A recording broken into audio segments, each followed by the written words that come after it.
Welcome to the Rebekah Panepinto Project. Today I am very excited to host Brent Hagan. Brent is the Chief Supply Chain Officer at LOB, a direct mail platform for forward-thinking businesses where he leads logistics, supply chain, and operations. Brent's experience spans Amazon and a couple other e-commerce platforms where he has specialized in scaling complex logistics systems, optimizing middle-mile logistics, and building resilient supply chains that bridge traditional operations with SaaS innovation. He has completed multiple executive programs at Wharton and holds a bachelor's degree in organizational leadership with a focus on manufacturing engineering technology from Purdue University. I loved our conversation today because we got to focus on a very interesting part of the supply chain that can sometimes be forgotten, and that's where LOB is making the biggest impact, on direct mail with the USPS. Enjoy the show. Brent, welcome to the show today. Hi, thanks for having me. Yeah, I've been so excited for this conversation because you serve such an interesting niche within supply chain with your work at LOB today. So I was excited to connect and learn more about really how you see solving bigger problems within supply chain by handling pieces of it that involve the USPS. Like, who would have thought? But that's a big part of supply chain. So give us a quick overview on your passion and your focus at LOB today. Yeah, LOB is a direct mail automation platform. We originally came to market as the original API in the direct mail space. Today, we leverage technology to vertically integrate supply chains that are focused in the direct mail space. So from the automation of a campaign for a marketer or a transactional use case, directly into a nationwide third-party manufacturing network that we've built through middle mile freight and transportation, as well as middle mile sortation with direct injection into the USPS. So we actually have a wide variety of clients, both that need mailing services, as well as those that need logistic services. It's pretty interesting business, especially for when you're talking about direct mail, right? That's not necessarily where people's ears start perking up and start thinking about supply chain innovation. Yeah, when we first connected, I was like, I don't even think about how mail gets to me or how that process looks on a day-to-day basis. I mean, obviously I care that my Amazon Prime package is on my doorstep the next day.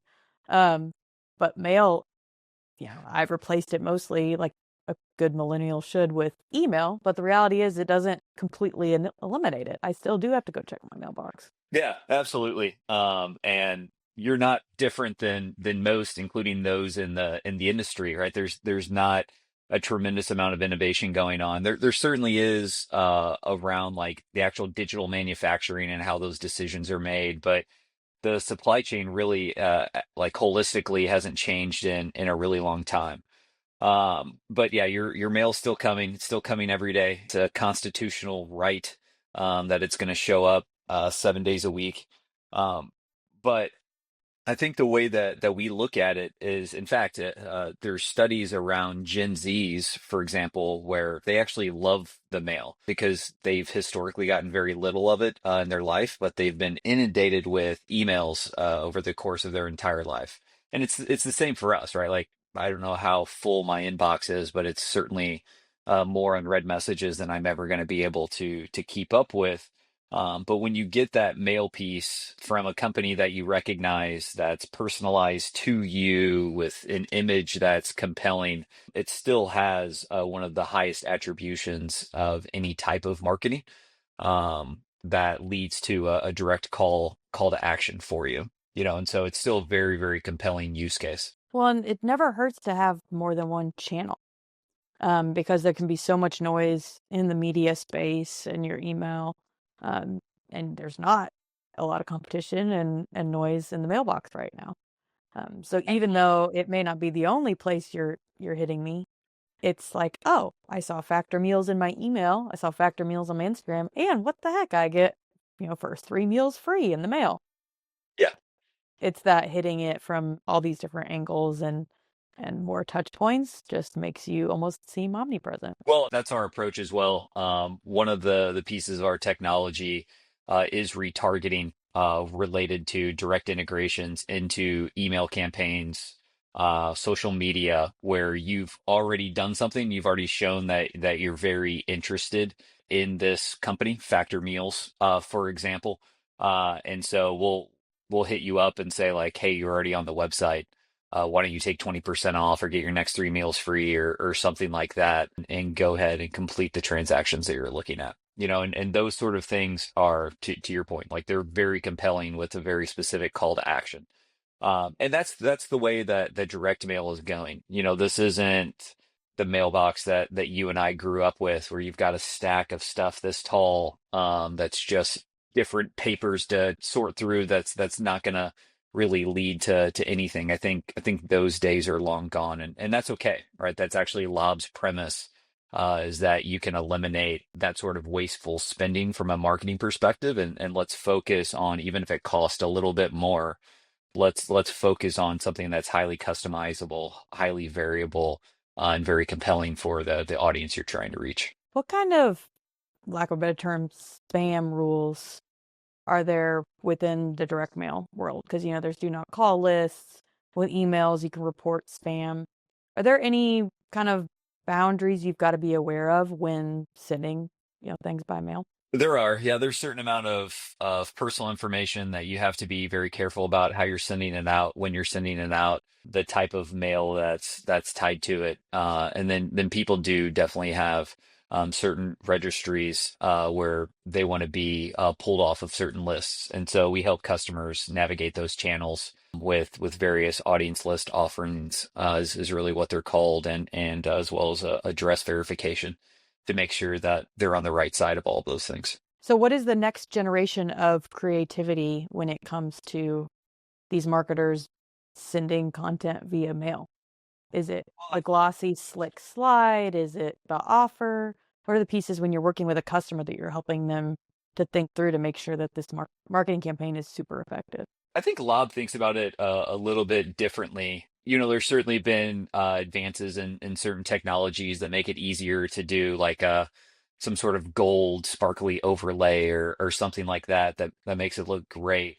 But is that really where you want to invest your time, right? Like every penny that you spend in that are fewer mail pieces that you can send to a wider list that might be compelling to you. I think the way that Lob really looks at it is we want to solve kind of the full vertical supply chain, and we want to look at it from end to end of how can we create the best opportunities for customers to get what they need in the mail as efficiently as possible and have the speed in which they want to achieve that meet their cost expectations. And so we've really worked really hard to create robust integrations on from our audience list generation to agency offerings and how do you establish a creative to we firmly believe that we have the best API ingestion in the world related to the direct mail space. We've created a nationally distributed manufacturing network that operates on a day definite manufacturing basis. And then we've created a huge freight and logistics and middle mile offering that has industry best processing times with direct injection into the USPS. So we really think about it from that perspective and say like we can do a lot of things. We're a very agile supply chain. What problem within the space are you trying to solve? And let us design that process for you. Are there specific verticals of customers that have really taken to this and, are the ones ringing your phones constantly? Or Uh, really is it touching all industries today? it's touching all industries today. I think what's been really important for us has been the different processing windows related to manufacturing that we've opened up, which has created compelling use cases related to compliance mail, right? Like a bank has to make you aware of something within a certain amount of days, as well as within our marketing use cases. There has been a history of marketers sending things first class, which is very expensive, but it's very quick. And with our customizable delivery windows, we've been able to send certain things instead of first class into standard class and meet the same in-home timelines. And that's been very compelling for those customers while saving, tremendous amount of money, probably 10% or more. Interesting. They've got to do the work on the planning front, though, for sure. Or else it still gets expensive. So Yeah. campaign planning is probably 6, 9, maybe a year in advance. Is that typical with your customer base? It is. I think it's very rare that somebody's going to spend the type of money in direct mail where they say like, hey, like we're just going to go spam everybody tomorrow with a bunch of junk mail. That's unusual in today's marketing world.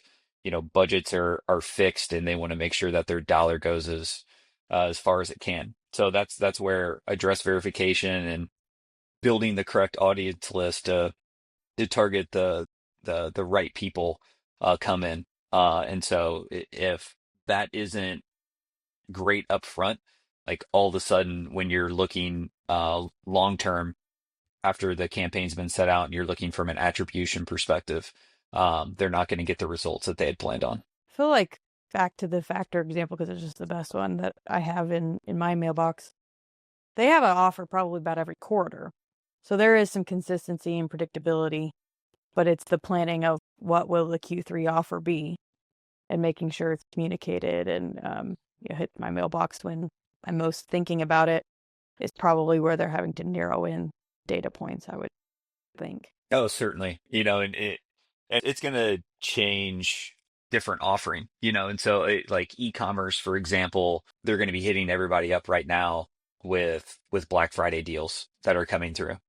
And so we're dealing with our customers on that side right now. But our peak is in January for tax season, and that's where um I think Lob wins really often with the agile nature of our network and our ability to scale up and scale down capacities. Um, we can we have a very compelling use case for people in that space as a result of how we built our network. How has the USPS been receptive? Because, they're an element of your customer too. Um, Yeah. I wouldn't think they're, a super fast moving, innovative group, but you're solving, helpful problems for them. So what does that partnership look like on an ongoing basis? We have a great relationship with the USPS. We were mail service provider of the year last year, which is something that we take a tremendous amount of pride in, and certainly appreciate that recognition because there are a lot of MSPs out there. But we have a tremendous relationship. We're on a number of their boards and in committees. I have standing cadences with a few different people at the USPS, a few key executives who actually focused on holistically like technology and innovation and how to drive mail volume. And so that's been a beneficial relationship for us. I think it's been a beneficial relationship for the USPS as well. There's been areas in which they might launch a certain promotion to try to drive mail volume that LOB doesn't qualify for because of how our technology is built. But they appreciate our technology, and there's others in this space that would like to use it as well. But us being the largest automated direct mail platform, we're often the ones that bring the flag. And so they've had to change the way they think about some of those things as well, knowing that the way in which we do business is becoming very popular within the industry. And so it's been a tremendous relationship that we greatly value. Very cool. Where do you think the next generation of innovation could be within direct mail? What are your eyes on for, the growth within the company to make a continuous impact? Yeah, we're here right now. In August, we launched LOB Logistics. It's exactly what it sounds like. It's focused on logistics in the direct mail space. But what we saw, especially when I first came to LOB, was that there was a lack of competitiveness within the middle mile freight and logistics, middle mile sortation related to direct mail. There was one Goliath, and then you might have other large players in the space. There's no other national representation for middle mile sortation services, what's called commingling within the industry. So that's true on standard class, and that was true on first class. Best case scenario, the largest competitors might have like East Coast presence and Midwest or something like that, but limited on the West Coast. And so if you break it into 4 or 5 regions, people might have like 50% of them covered, and only one competitor has all of them covered. So I began to look at this and ask the question of why can't we solve the same problem in logistics that we've already solved in manufacturing, which is take regional players in the space, leverage our technology to connect them as if they're one seamless nationwide network. And the basic answer I got was like that's a really hard problem to solve. Which I think everyone, kind of loves to hear that. And it's like, well, if it's a really hard problem to solve, what are the odds that anyone has solved it? And it's like, well, it's pretty low. And so we began to do that. We began to set up strategic partnerships with freight providers, middle mile logistics providers, and connect all of them through APIs, interacting in a way in which makes them seem like it's one complete interconnected network or company. And then, so customers have the ability to now route through our logistics API, and we determine who that volume goes to, why it goes to them, based on regional placement, capacities, cost structure, mail send types, in-home expectations, and all of those things.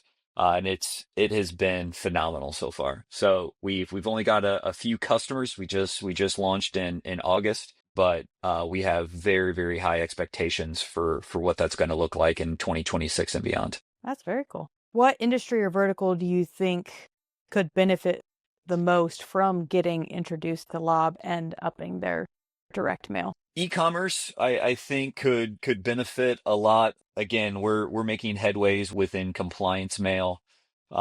We have great representation in the credit card space, and I would love to see us continue to expand in credit card acquisition, as well as we're very successful in automotive. So when automotive companies often will want to send out, customized campaigns around financing rates or new programs and that sort of thing, given our national distribution, but manufacturing is often regionally placed.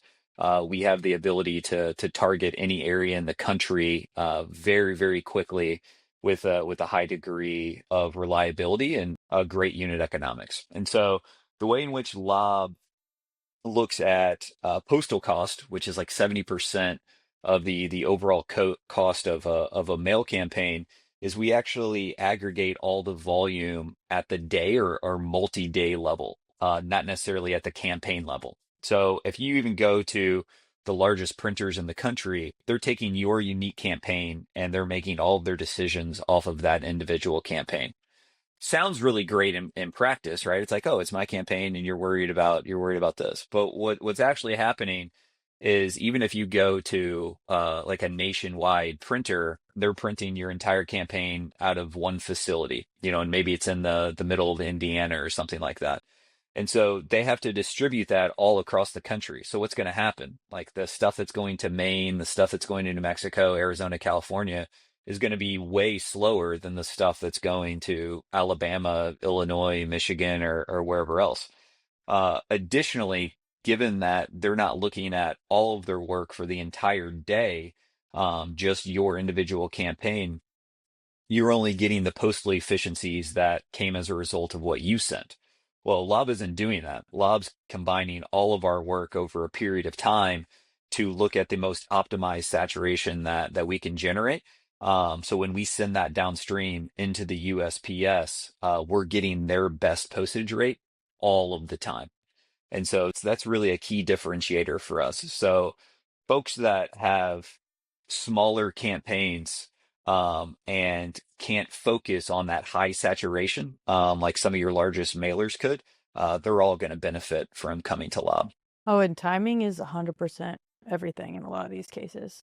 Oh, 100%. Having the Amazon Prime booklet the week before Amazon Prime, like it's got to be Uh, coordinated. Imagine if you're an e-com, which is where I came from. I spent a number of years at Amazon and then another ecom company afterwards. And your campaign is coming out a day before Black Friday or the day after Black Friday or the Tuesday after Cyber Monday. It's ruined, right? Like it, and you spent all of that money for not, you just set it on fire. So planning all of that out is absolutely critical. And then understanding how the supply chain is built around it. Like that's so often we were talking about that timing where marketers will look at the channel and they'll look at the attribution that's tied to it, and they'll think that that channel's broken as a related because of the performance of that campaign. When really they're not looking holistically at the performance of the supply chain and how those decisions were made that led to these long lead times, like you and I are talking about, where it didn't create the necessary compelling call to action that would have led to the favorable attribution that they wanted. Thinking at it from a consumer lens too, I think what would get my attention the most if it came in the mail would probably be an advertisement for an electronic of all things. Like if I'm thinking about an Apple Watch, I just got a new Garmin Dive watch. There's this device called Lumen that you blow in to basically figure out what your metabolism is doing. Mm-hmm. None of those have I ever seen a mailer. I don't know that I've ever seen an Apple mailer. I'm sure they exist, but maybe I opted out. But man, if I was researching technology or a vehicle even, and then that showed up in the mail, that would be wild. Because you just took a digital thing and made it, paper. And it's like, okay, I guess it's time to get that watch. From my perspective, that would move much more than, the new Ralph Lauren catalog. It's like, yeah, okay. I'm going to call product executive right after this and say, hey, picture this. Great idea. We Get need on to out. go work on this. Yeah, exactly. Then some AirPod mailers time for Christmas. Yeah, It's exactly. different because I feel like they, more than any, rely on the digital channel because it's the channel they know. But oh man, if I Yeah. had a slick thing for an Aura ring in my mail, like yeah, it would be wild. Aura would Yeah. have me. Um, but yeah, everybody's got to kind of pursue and think through their marketing campaign that makes sense for them. So I wanted to touch on, you mentioned your Amazon days and kind of once an Amazonian, always an Amazonian. What are some of the key learnings you pulled from your time there and maybe even their leadership principles that impact your career and your success today? Well, I'll tell anyone who wants to listen that I think Amazon's leadership principles is kind of like the finest example of where mission meets execution in existence within the business world. That those leadership principles define how you operate within a day, a week, a quarter, how your performance managed, how you make decisions on a daily basis, and everything ties back to them. And so when I think about establishing a mission and a vision within a company, I always mentally relate it back to that time. I think my time at Amazon, I really got to see operations at true incredible scale that very few companies can touch. What I also saw was a company who was incredible at automating, but they were very limited in their ability to actually like well establish the interactions of your man, your machine, and your method, which your ability to solve those in fulfillment is ultimately what's going to decide your success. Like they knew that they wanted to limit movement of man, and they wanted to automate as much as possible, where especially on the robotic fulfillment side, was often a struggle was establishing the method to define those interactions, and especially how you establish root cause corrective action afterwards. I think they've gotten a lot better at it over the last few years. What people often don't know is that the really large buildings that you see often on the side of interstates, like the 2 million square foot buildings, each one of those until like the last couple of years launched with their own independent playbook that was established by the senior executive team that was running that building. Like how they were going to coach people, how they were going to measure quality defect injection, and how they were going to root cause and corrective action, and all of that was established by that independent team. which is great. Like operating with that sort of autonomy is phenomenal, and I absolutely loved doing it. It was a space where I had a tremendous amount of success. But there has to be tools that help guide how am I solving a problem at 2 a.m. on a Saturday morning versus 2 p.m. on a Monday afternoon when the entire senior team is there versus when the entire senior team is not. And so establishing that and making sure that every single day, every single week, every single shift, I'm asking the same question of what went right, what went wrong, what do we learn from it, what are we going to do about it, and how do we know if that worked? That's what's ultimately going to drive that success. Like that's really what I took away from Amazon and became very, very good at during my time there. Very interesting. Well, Brent, this has been a lot of fun. I want to wrap up with just one final question, and it's around principles. Yep. Curious, what is the guiding principle you've lived by to be successful in business? Well, I think it's changed over time. You know, there was a period in my life where I thought that like getting promoted and doing the next thing as quickly as possible was like the most important thing. You know, now I'm at a point in my career where I want to be challenged with interesting problems, but I really want to do that with people that I want to be around. You know, so I think about it in terms of like solving interesting problems with interesting people.